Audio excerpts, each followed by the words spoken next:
Hello everyone, Namaste. Grade 12 Subject English Unit 13B. I have divided Unit 13 in two videos.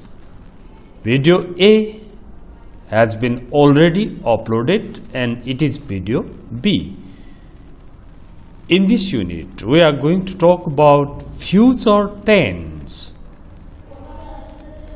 Although it's of grade 12, it's equally important for all English learners, okay? You are watching the best preparation. Subscribe गर्न पनि नभुल्नु होला. हेर्नुहोस् त, simple future, future continuous, future perfect and future perfect continuous. Okay? यसरी तपाईको text बुकमा विभिन्न एक्सरसाइजहरु, धेरै लामो एक्सरसाइजहरु दिएको छ. यो सबै एक्सरसाइज हामी एकदम मजाले गर्न सक्छौं जुन बेला हामीसँग बेसिक नलेज हुन्छ. त्यसकारण बेसिक नलेजको लागि एकपल्ट हेर्न जाउँ है. यहाँ हेर्नुहोस् है, यस्तो गरी दिएको छ. अब भरे आएर हेर्छौं. यो हेर्नु पहिला हामी बेसिक नलेजमा जाउँ. बेसिक नलेजमा हेर्नुहोस् त, फ्युचर टेन्स, भविष्यत काल. सिम्पल फ्युचर टेन्स, सामान्य भविष्यत काल. यो सिम्पल फ्युचर टेन्स भन्ने बित्तिकै तपाईले subject plus will plus verb 1 plus object गर्नुपर्ने हुन्छ. जस्तै they will play football, he will play football. Okay. अनि फ्युचर कन्टिन्युअस टेन्स को स्ट्रक्चर के हो भन्दा subject plus will plus be plus ING form लागेको verb प्लस अब्जेक्ट. जस्तै they will be playing football, he will be playing football. यो structure नै जान्नु पर्ने देखिन्छ तपाईको एक्सरसाइजमा हेर्दाखेरि. त्यसकारण स्ट्रक्चर्सहरु राम्रोसँग हेर्नुहोस् है. फ्युचर पर्फेक्ट टेन्समा subject plus will plus have plus V3 plus object. Okay. Past participle फर्मलाई हामी V3 भन्छौं. जस्तै they will have played football, तिनीहरूले फुटबल खेलेका हुनेछन्. he will have played football, उसले फुटबल खेलेको हुनेछ भन्ने खालको. अनि फ्युचर पर्फेक्ट कन्टिन्युअस टेन्स चाहिँ subject plus will plus have plus been plus progressive form अथवा आईएनजी लागेको verb प्लस अब्जेक्ट. जस्तो they will have been playing football, तिनीहरू फुटबल खेल्दै आएका हुनेछन्. he will have been playing football, ऊ football खेल्दै आएको हुनेछ. यसरी चारवटा simple future, future continuous, future perfect र फ्युचर पर्फेक्ट कन्टिन्युअस टेन्सको स्ट्रक्चर हेर्यौं. अब फेरि तपाईको एक्सरसाइजमा कुन टेन्स हुन्छ, फ्युचर टेन्सको कुन चाहिँ लाग्छ लगाऊ भनेर खाली ठाउँ भर्ने पनि दिएको छ. त्यो जान्नलाई त यी टेन्सहरुको प्रयोग पनि त जान्नु पर्यो. प्रयोग हेर्नुहोस् त. युज अफ सिम्पल फ्युचर टेन्समा to express an action in the future with the future time adverbials like tomorrow, tonight, soon, next week, next month, next year, within 10 years, in 3 days, in the next century. भविष्य जनाउने समय सूचकका साथ भविष्यमा हुने कार्य व्यक्त गर्नको लागि. जस्तै I will call them tonight, म तिनीहरूलाई भरे राति फोन गर्नेछु. यो tonight देख्ने बित्तिकै पनि तपाईले यो चाहिँ सिम्पल फ्युचर हो भनेर will प्लस V1 प्रयोग गर्नुपर्ने हुन्छ. अब यो नेक्स्ट मन्थ देख्ने बित्तिकै तपाईले V1 will plus V1, I'll buy a car next month. Okay? You'll know your result tomorrow. यो tomorrow भएकोले you will know बनाएर you'll know बनाएको हो. अनि विदिन 5 days 5 दिन भित्रमा भनेको छ सिध्याउने छ he'll finish ओके अनि नेक्स्ट सैटरडे छ will go छ यो चाहिँ सिम्पल फ्युचर टेन्स को कुरा भयो अब फ्युचर कन्टिन्युअस को प्रयोग हेर्नुहोस् है to express an action happening at certain time in the future भविष्यको कुनै निश्चित समयमा भइरहेको कार्य व्यक्त गर्न जस्तो he will be reading all day tomorrow ऊ भोलि दिनैभरि पढिरहेको हुनेछ we will be learning English this time tomorrow यो तपाईको एक्सरसाइजमा छ क्या यस्तो भोलि यस समयमा हामी अंग्रेजी सिक्दै हुनेछौं you will be playing from 3 to 4 PM tomorrow भोलि दिउँसो 3 देखि 4 बजे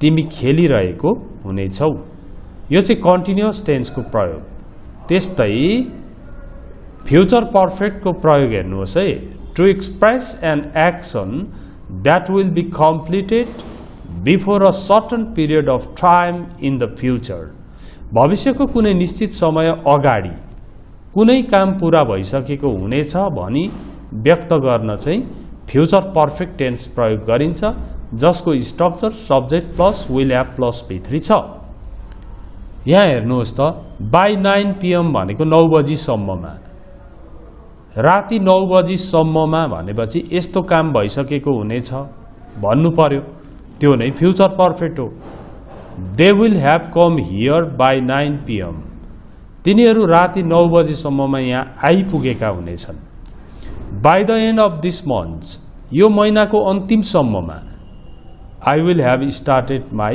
own business मैले आफ्नै व्यवसाय सुरु गरिसकेको हुनेछु She will have got ready all the things before we reach there हामी त्यहाँ पुगुन्जेलसम्ममा पुग्नु भन्दा अगाडि नै भनेपछि यही हो सर्टेन टाइम भनेको उनले सबै कुराहरू तयार गरिसकेकी हुनेछिन् David will have finished his exam by the 15th of July जुलाई 15 सम्ममा डेभिडले उसको परीक्षा सिध्याएको हुनेछ सिध्याइ सकेको हुनेछ अब यो use of future perfect continuous हेर्नुहोस् है to express an action that will have been happening in the future for a certain period of time generally with by at the end of this year months before भन्ने अब जस्तो यहाँ फरको प्रयोग बढी भइरहेको हुन्छ यो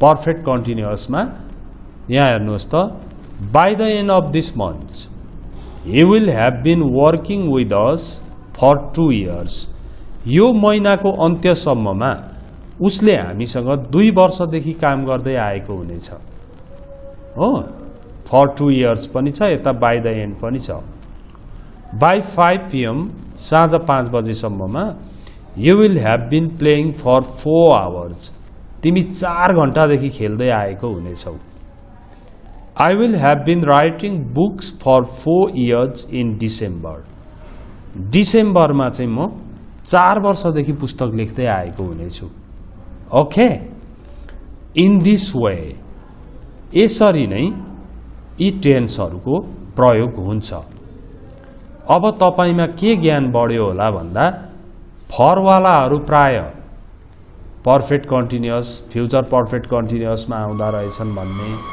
बाइवालाहरु चाहिँ प्राय फ्युचर पर्फेक्टमा अनि यो कन्टिन्युअस टेन्स कुनै भोलि यस बेला अथवा भोलि दिनभरि भन्ने यस्तो यस्तोमा प्रयोग हुँदा रहेछन् भन्ने बुझिन्छ अब हामी धेरै नलेजहरु बटुल्यौं अब टेक्स्टमा गएर एकपल्ट हेरौं है study the following sentences notice the verbs form in bold भनेको छ she will win the competition अब will win भनेकै सिम्पल फ्युचरमा छ she will be waiting when we arrive will be waiting future continuous मा छ I will have finished this work by next week अर्को हप्तासम्ममा यो काम सिद्ध्याएको हुनेछु। हेर्नुहोस् त हामीले जे पढेर आयौं त्यही कुराहरू छ यहाँ। will have finished future perfect, I will have been living here for 1 year next month। अर्को महिना म यहाँ 1 वर्षदेखि बस्दै आएको हुनेछु भनेपछि यो चाहिँ फ्युचर पर्फेक्ट कन्टिन्युअस भयो। यता फर पनि आइरहेको छ। अब हामी निकै जान्ने भइसक्छौं। Make sentences from the given clues as stated in brackets. Sorry, यहाँ हेर्नुहोस् त हु पास द एक्जाम छ। यहाँ सिम्पल फ्युचर भन्ने बित्तिकै विल प्लस V1 हो। त्यसो हुँदा who will pass the exam भनेर क्वेशन बनाइयो। How you get home future continuous will be plus ING हुन्छ। त्यसो हुँदा how will you be getting home बनाइयो। अनि आई कम लेटर छ। फ्युचर सिम्पल भनेको छ। अब सिम्पल फ्युचर भनेको will plus V1, I will come later. Okay, D number हेर्नुहोस् त she catch the train by 3 PM। यो बाई आयो फ्युचर पर्फेक्टै हो। त्यसो हुँदा फ्युचर पर्फेक्ट भनेको will have plus V3। She will have cut, क्याचको cut, she will have cut the train by 3 PM भयो। इट रेन टमरो छ, फ्युचर सिम्पल छ। त्यसो हुँदा विल रेन बनाऊ, it will rain tomorrow. John sleep at 4 AM, future continuous छ, will be sleeping बनाऊ, John will be sleeping at 4 AM। How long you see your boyfriend when you get married छ, future perfect continuous. अब how long have you been seeing your boyfriend. Okay, when you get married future perfect continuous भएकोले। अनि it rain in Kathmandu next week छ, future continuous भनेपछि will be raining बनाउनु पर्यो। Will be raining in Kathmandu next week बनाइयो।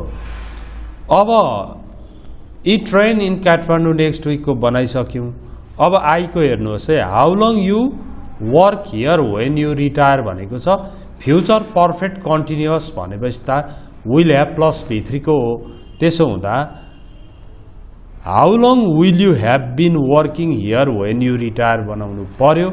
अनि number J मा he not finish the cleaning by the time she gets home छ, फ्युचर पर्फेक्ट। फ्युचर पर्फेक्ट भनेपछि will have plus V3, तर यहाँ नट भएपछि आउन्ट बनाऊ, विल नट ह्याभ अथवा won't. He won't have finished the cleaning by the time she gets home बनाइएको छ। Okay, अब सी नम्बरमा पुग्यो है। यसको चाहिँ यहाँ गर्दैको छु। सी को हेर्नु है। Complete the following sentences with the correct future tense form of the verbs in brackets भनेको छ। अब यहाँ चाहिँ कुन future, simple future, future continuous, future perfect continuous यो भनेको छैन। तपाईले जान्नु पर्ने हुन्छ। अब जान्नु नै पर्दाखेरि त टमरो इभिनिङ भनेको त यो सिम्पल फ्युचरमा थियो टमरो। त्यसो हुँदा it will snow in Brighton tomorrow evening. Okay, on Friday at 8 o'clock I dot to meet my friend. I am going to meet my friend. Okay, I am going to meet my friend. यो going to पनि future हो। अनि wait to drive you to the station छ, wait I will drive you to the station. Okay, यो instant डिसिजनमा पर्छ। Instant decision गर्न will को प्रयोग गरिन्छ। I am tired I will take a rest, तुरुन्त डिसिजन। त्यस्तै wait I will drive you to the station. यहाँ टु ड्राइभ देखिँदाखेरि I am going to drive पनि हुन्छ भन्न खोजेको हो। Okay, D number, when they get married in March they daughter to be together for 6 years भनेको छ यो have been they will have been together for 6 years हुन्छ यो perfect continuous पट्टि जान्छ तर यो continuous बनाउन नमिलेपछि के हुन्छ will have been भनेर perfect मा लेखिन्छ you are carrying too much I will open the door for you I will open the door for you नै राम्रो हुन्छ यो instant decision मा पर्छ do you think the teacher daughter to mark our homework by Monday भनेको छ Monday सम्ममा भनेपछि त यो त future perfect हो भनेर तपाईले do you think the teacher will have marked बनाउनु पर्ने हुन्छ त्यस्तै when I see you tomorrow tomorrow भनेपछि simple future I will show you my new book okay after you take a nap you will feel a lot better तिमी यसो निदाएपछि निकै राम्रो धेरै राम्रो अनुभव गर्ने छौ okay I will let you know the second the builders finish decorating okay we'll let we will wait in the shelter until the bus comes when until हरु एकपटि हुन्छ सिम्पल प्रेजेन्ट हुन्छ अर्कोपटि will plus v1 हुन्छ यो एउटा structure नै हो I am very sorry Dr. Jones won't be back in the clinic until 2 p.m. okay won't be back आउनु हुने छैन this summer to drive in me for 4 years छ यहाँ हेर्नुहोस् त future perfect continuous I will have been living okay I don't think you to have any problems when you land in Pokhara भनेको छ I don't think you are going to have any problems when you land in Pokhara पनि right I don't think you will have any problems when you land in Pokhara पनि right okay the baby should be due soon next week she to be pregnant for 9 months भनेको छ will have been pregnant हुन्छ यसमा by the time we get home they छ अनि यता for छ यहाँ हेर्नुहोस् त अगाडि by छ यता for छ भनेपछि त future continuous future perfect continuous पढेर आएको छौं हामी अघि त्यसो हुँदा they will have been playing बनाउने हो when you get off the train अब for you buy the ticket machine ticket machine का छेउमा म तिमीलाई पर्खिरहेको हुनेछु भनेर I will be waiting बनाएको हो this time next week भन्ने बित्तिकै त फ्युचर कन्टिन्युअस नै हुन्छ अर्को हप्ता यति बेला म I will be skiing in Switzerland म स्विट्जरल्यान्डमा स्कीइङ गर्दै हुनेछु भयो now I will check my answers okay I'm going to check my answer I will check my answer तर I will check my answer झनै राम्रो किनभने यो इन्स्ट्यान्ट डिसिजन हो will को प्रयोग इन्स्ट्यान्ट डिसिजन को लागि गरिन्छ